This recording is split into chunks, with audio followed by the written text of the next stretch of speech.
and they will find out how many software engineers are in the pool who have indicated that they want to live in Ontario. And then they will reach out and then they will say, you want to come here, that's all.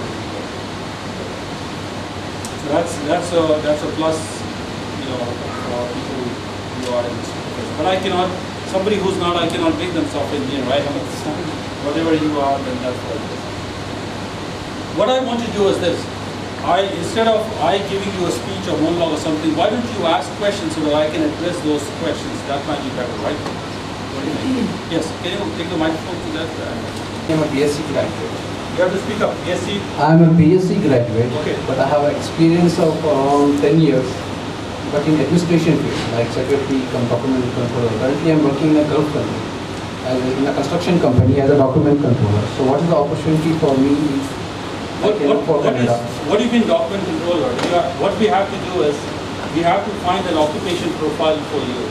So I have to establish... Administration field. I'm basically a secretary come document controller. Are you like an administration manager? No, not manager. Okay. As a secretary to a manager.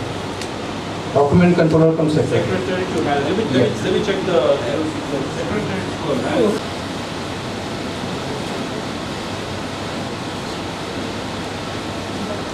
Do you see something that shows what you do? Executive assistant or administrative assistant, I can able to do this. Just my opinion.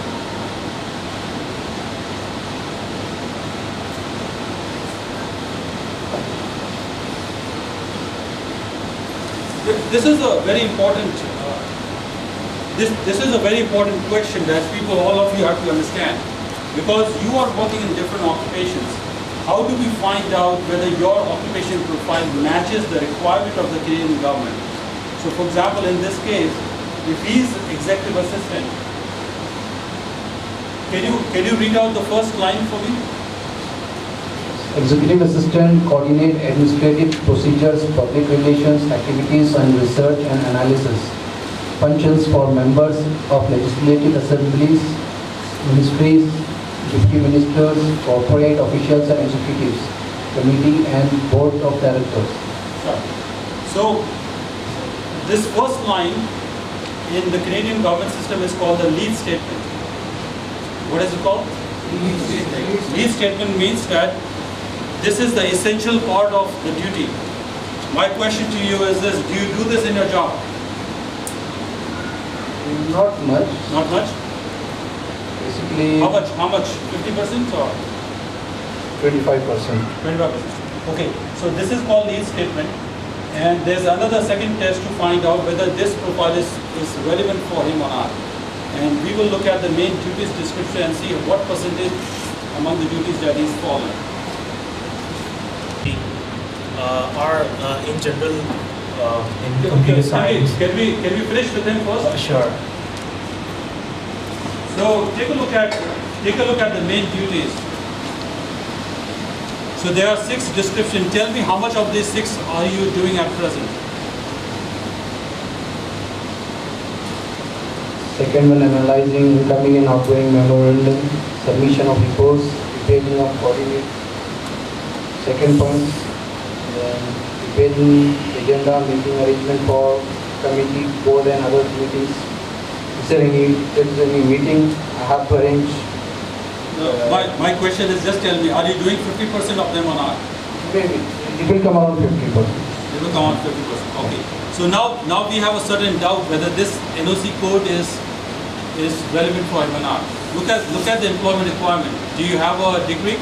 Bachelor's degree in? Yeah. I have a bachelor degree in computer science. Okay, well, they can accept. But let's take a look at a different NOC code for you. So we just saw executive assistant. What about 1241? Administrative assistant. You can click on it.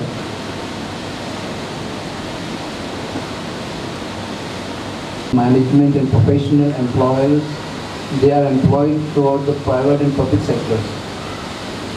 Okay, is that what you do? Is that more relevant than the first one or not? First one was more relevant to my responsibilities. This is not relevant? Not much. Okay.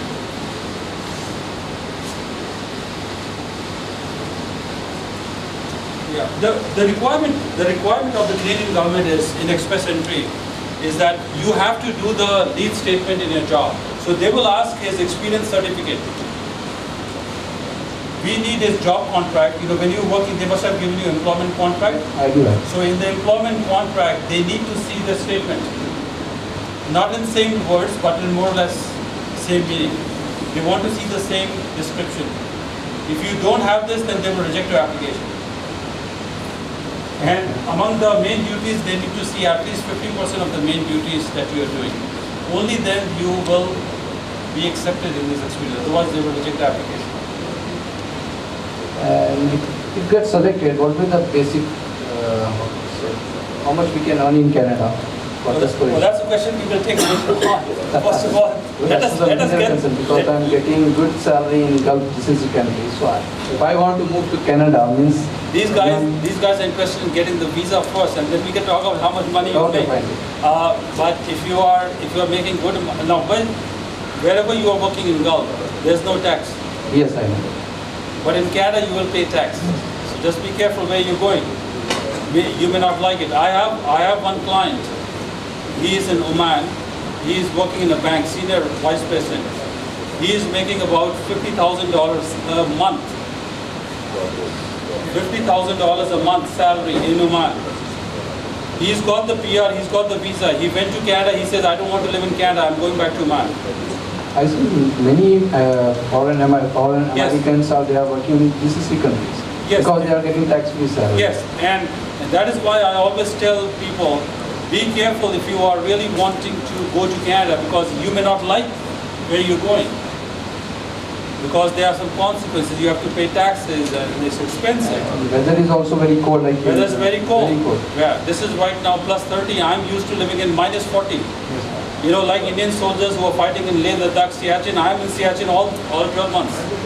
So it's very cold. So you have to be very careful on what is the planning that you're doing, where you're going. Otherwise, it may backfire. So, but we will come back to that question. Just hold on question. I'll come back later on.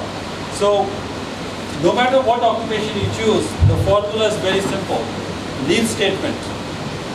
You have to do the lead statement, and you have to do the 50% of the main duties. Only then it will be accepted. Otherwise, not. Questions? What the program is, let me just show you on the... So just like you have a state here, Andhra Pradesh, Telangana, Orissa, and Maharashtra, and everybody is competing for resources. You want investors to come in certain states. Similarly, some job offer in that province too that they can nominate you. So that's what it is. So there's no magic formula to get nominated. You have to have a job offer from some employer to get nominated. Or just like I said earlier in the example of IT engineers, if you are IT engineer, software engineer, Ontario will nominate you. If your points are around 380, 390, they will give you nomination, otherwise not. There are some other ways you can nominate yourself is through, if you speak French, Quebec will nominate you. There are other programs for French also for Francophone people, but you need to speak French. I hope that answers your question. So is it mandatory that the person has been selected for that particular province, so he has to stay in that province for 2 years? No. It is not mandatory. People are misusing and they are jumping to different provinces, but I think the law will restrict someday, but right now, once you have a PR card, you pretty much can go and live anywhere. Just no nomination. That's not true. Hundreds of people have got. Every day people are getting nominations. People who work with computers, IT or some rigorous research people, usually is there any distinction between corporate employment and university employment kind of stuff, which is more research? Not in express entry. In express entry, when you are claiming points for experience, university or working for corporate, it has no effect. Is that a question? Precisely. Yeah. So there's no difference. I mean, if somebody is working as a, I'll give you one example. If somebody is working as a researcher at a university in IIT Hyderabad, or somebody is working as a research scientist or researcher in a private company, in a pharmaceutical or something, the points are the same. There's no difference in the points given for one for this or that. They just need valid employment letter. It could be from a big company, it could be a small company, it could be Government of India, it could be United Nations, it could be somebody who has a shop just next door here. Does it make a difference? No.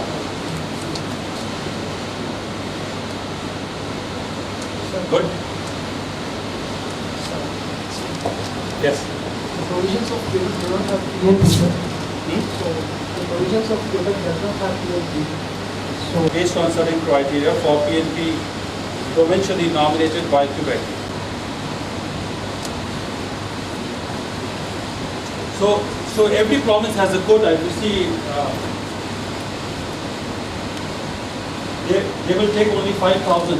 They will take only 5,000 applicants, but they have not announced when. We don't know when they will open.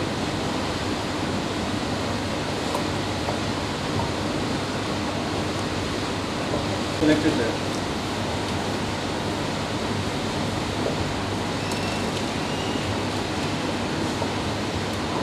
Is there any other language?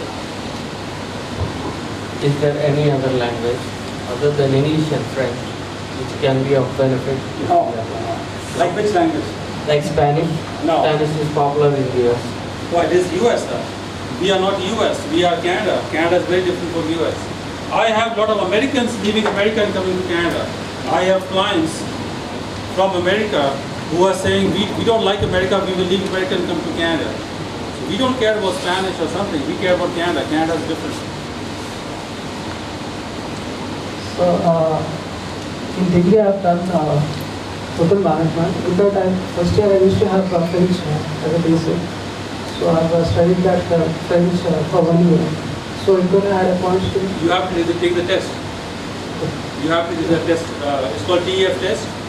You have to take, because the visa officer who is in the Canadian High Commission in New Delhi, they don't care about where you learn French by sitting at home or going to France or or talking to your friends. They will say, show me your test language score. That's it. If I take both, sir, IELTS and French, so it's going to add to Yes, of course. additional points. to it? Yes, yes. There are more points. I will show you. There are some bonus points given for French. Bonus. I will show you.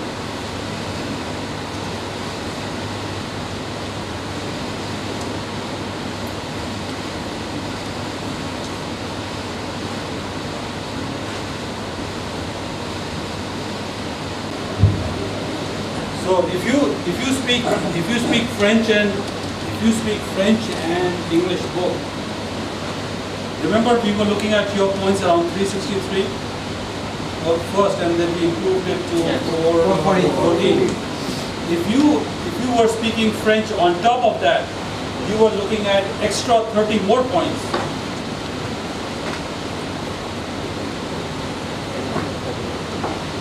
So you are crashing the merit list all the top. You are first on the IS list. They will give you the best position. So that is the power of French. If you want to crack, go ahead. So a total of 30 additional points.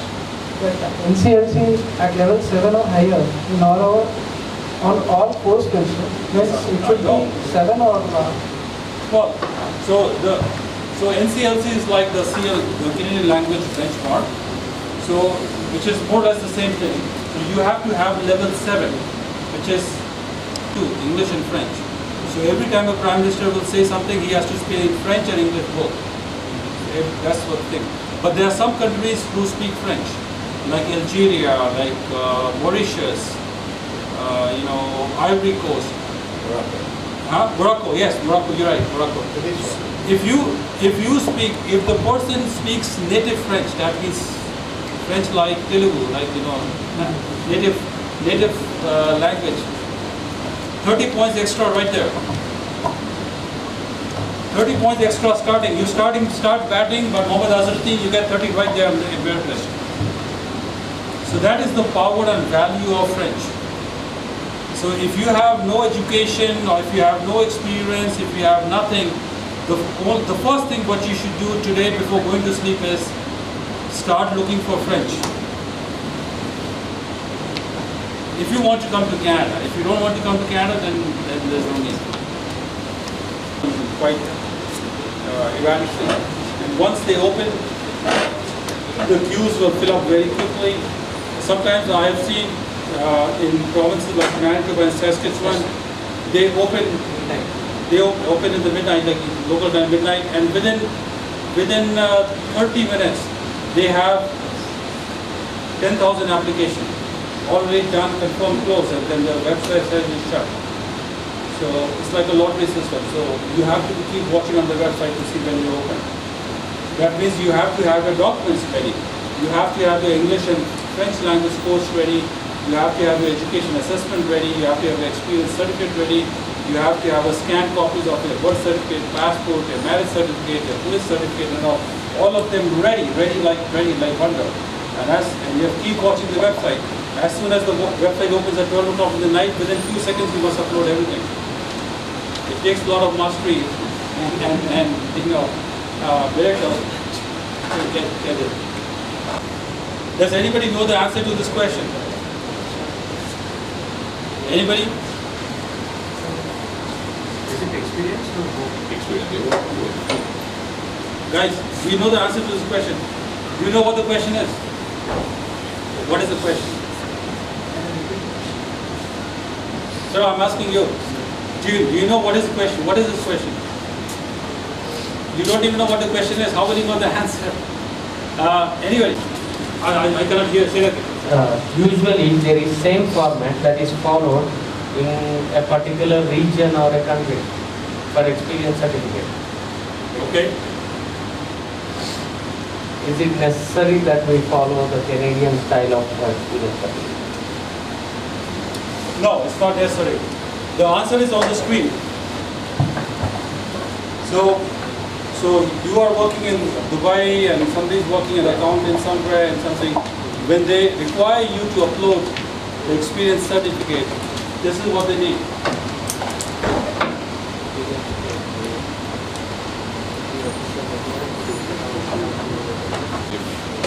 It can be obtained from the current employer, but what, for example, I worked for a company 6 or 7 years back, already left the company, my it is over. Then you will not get the points. It is your duty to get the experience certificate proof. In this format.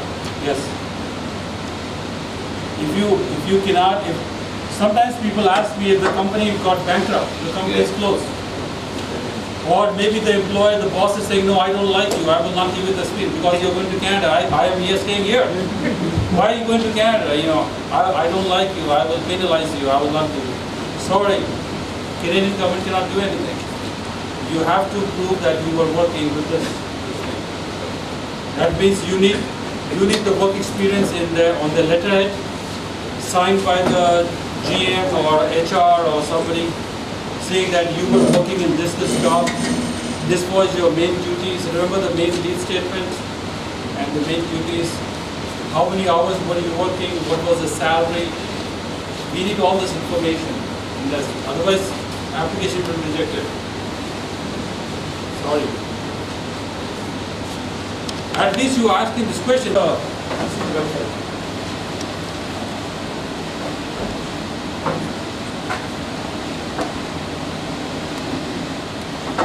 So that is why you must have the score in hand. Not like it's coming next month or 2 months or 6 months. You must have it in hand. You must have your experience certificate in hand. You must have your degrees assessed by Canada in hand. These are the 3 basic things that you need anyway before you decide on anything. So compared to the assessment of the documents, I can use that for Canada, I can use this, and I know some, but I can tell you this, some people who are living in it, but there's no job, there's no money in doing that. Unfortunately, I can tell you.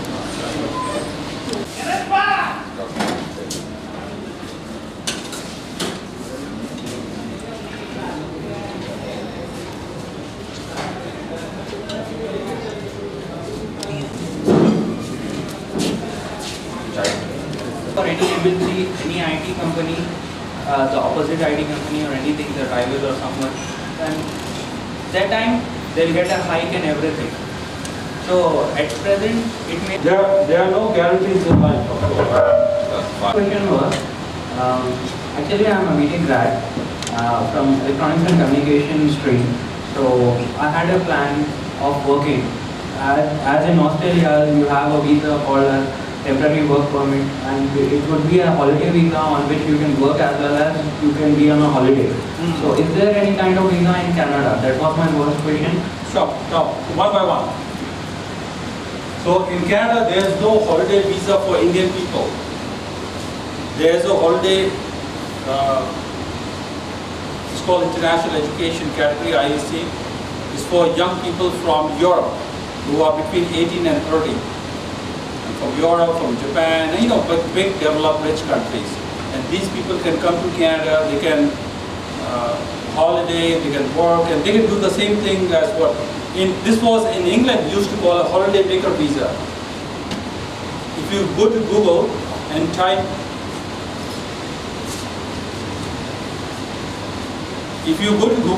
holiday maker visa, you will know what I'm talking about. So Canada does not have this with India, but it has with many countries. So that's the answer to your first question. What's the second question? The question arises, why does my second question is as the Guys, you can come forward. I want to see. for applying for a work visa or masters or something like that. Okay. So this is another intelligent question. Do you understand this question? So should I keep hunting for a job or maybe do a master or just to maximize my chances?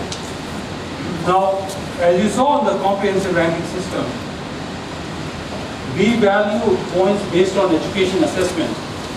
Whether you do master's degree or PG diploma by sitting at home or going to live in a university in New Delhi and Mumbai or somewhere else, or you do by correspondence, we don't care. You can continue working in your current job and get additional experience, meanwhile pursuing some other PG diploma or master's degree at the same time. So it is not a mutually exclusive option. It's not that if you do this, you cannot do this one, or if you don't do this, then you cannot pursue the second one. You can do this both at the same time. Right. I had another question. Sorry for speak up a little. Actually, I have my relatives staying in Canada, but they are not my blood relations.